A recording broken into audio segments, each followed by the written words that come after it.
Hi, I'm Mimi. I work at Seckingtons in Northampton, and I did a level 2 apprenticeship in hairdressing, and I'm currently working as a stylist. So I didn't know a whole lot about apprenticeships when I first started, I would say. I guess because I did college courses before, I didn't think they were that practical and actually teaching you skills and what you needed to do. Apprenticeships are really important to Seckingtons. We've got 9 apprentices at the moment, and from the day they start we see them through their careers. They go through their apprenticeship and then they go on to be stylists and then eventually work their way up the ladder, and that's so important to Seckingtons' growth, because we're constantly needing fresh people through to develop and become stylists.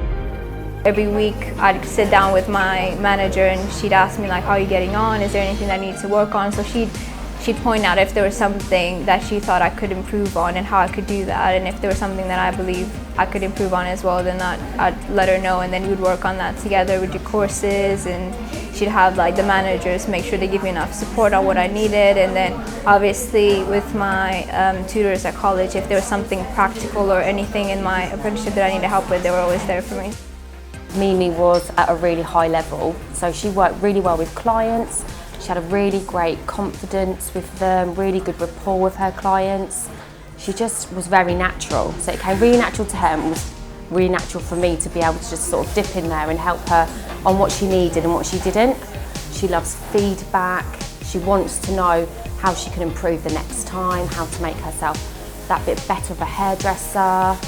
And she always wanted to sort of thrive for a distinction, which is her endpoint assessment grade, and that is exactly what she got. So she did amazingly well, and that was from the back of her working really, really hard, the support of her salon and her team around her. I think the apprenticeships, the type of education that helped me the most to actually get a career and actually progress as in my skills as well as in my, I guess, professional skills and communication with others, because sometimes when you're young, you don't know how to like express yourself the best or how to act professionally in an environment. So I think an apprenticeship definitely helps you do that better.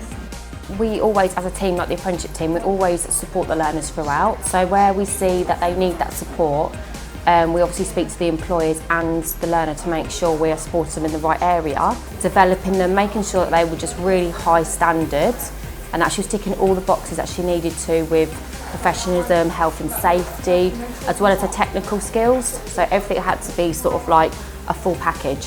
I think the best advice for them is just to make sure that they are throwing themselves in at any opportunity to work on clients, hands-on, straight away, always learning, always wanting to learn, making sure if they get the opportunity to go on courses with their salon, to do it and to document it. Make sure you come prepared. If you know you're going to go to a company and go for an interview for an apprenticeship, make sure you find out information about that company, so you know what they're all about, what their goals are, what kind of awards the companies receive, things like that. Every employer is different and they all expect different things from you, so you kind of have to know how to communicate with that person effectively in order to get what you want. Then have a folder of the work that you've done previously or something that you could connect to what you're trying to apply, so that it shows that person actually invested and interested in what you want to do, and then just go for it. Like most places would take you on even if you don't have much experience. You just have to kind of go for it and then find out if that's the right place for you.